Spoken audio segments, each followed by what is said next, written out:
As an athlete and a coach, I appreciate that not everyone instantly loves to get sweaty and suffer through exercise. Similarly, I appreciate that not all of us instantly fall in love with the intimate side of the wilderness, mud, insects, or sleeping on the ground in a tent.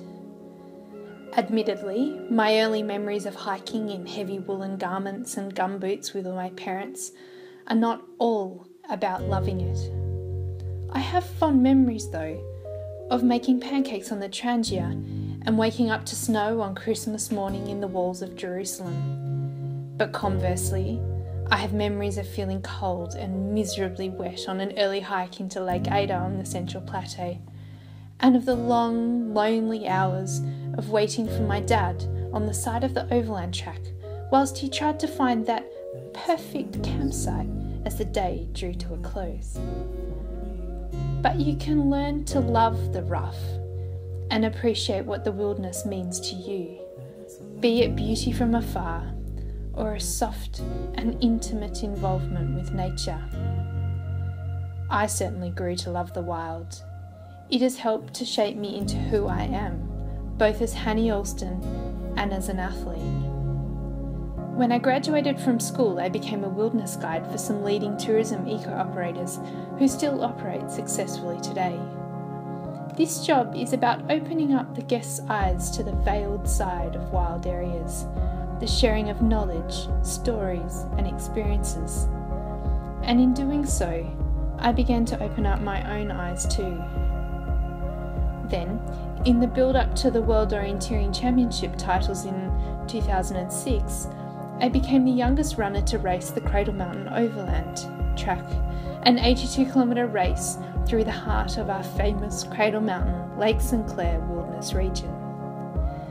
As I plunged into that race, something changed in me. The isolation and knowing that there is no out for the first 60 kilometres of track fostered this sensation of resilience. I remember every moment of that run. The sun rising over Cradle Mountain, drinking from the streams, and the quietness. It wasn't racing, I was experiencing. When I crossed the line, I had this huge lump in my throat, and I just knew that this experience would be integral to my strength as an athlete, both physically and emotionally. From then on, when I raced overseas, I had this heightened sense of who I was and where I came from. I was proud to say, I am Tasmanian. Tasmania became my self-identity. I have since raced in the depths of forests in 35 countries around the world, living for extended periods in many of these. I have trained at altitude in mountainous regions of the Dolomites and raced through the Arctic regions of Finland. However, it has taken me 29 years and this accumulation of experiences to realise that nothing compares to what we have on our island. We are unique.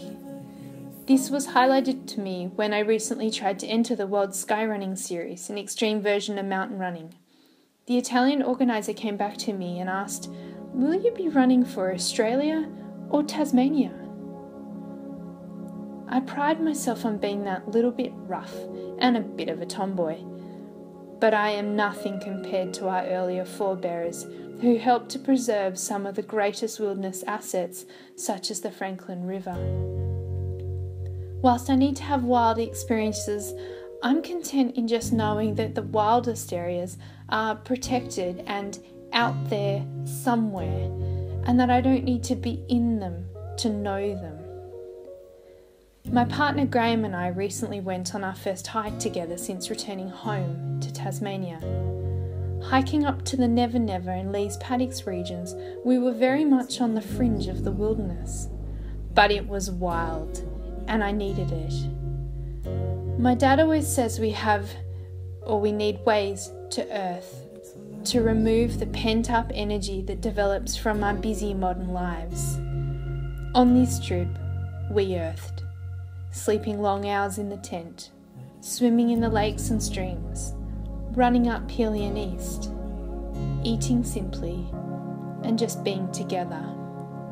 I realised that the tranquility fostered my creativity, whilst the sensation of remoteness challenged me.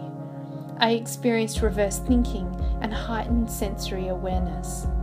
Most importantly, we both recognised the sensation that we were home. Tasmania, wild, home. Our wilderness regions are not locked up, and as individuals we all need the wild regions for different reasons. Some of us need wilderness and its protected qualities to make us feel whole. Some of us need the sanctuary of wilderness to unwind, others as a place to play. Artists need it for inspiration, photographers to experience, parks and wildlife staff to protect and nurture. We all have our reasons for needing the wilderness zones intact. What is your reason? What are your children's needs?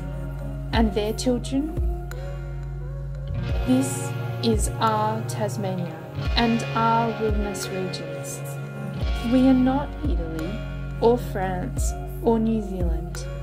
We are Tasmania, a wild island in the far south, down under, not the mainland. We need to realise that we together are the stewards of this unique place and can all have a voice in protecting it for future generations, so they too can suck barley sugars in gumboots atop a mountain. We need to all protect the boundaries of our Wilderness World Heritage Zones that attract tourists and new Tasmanians to our island in increasing numbers each year. We all have a role to play. Please, learn to love what we have, if not intimately, then from afar.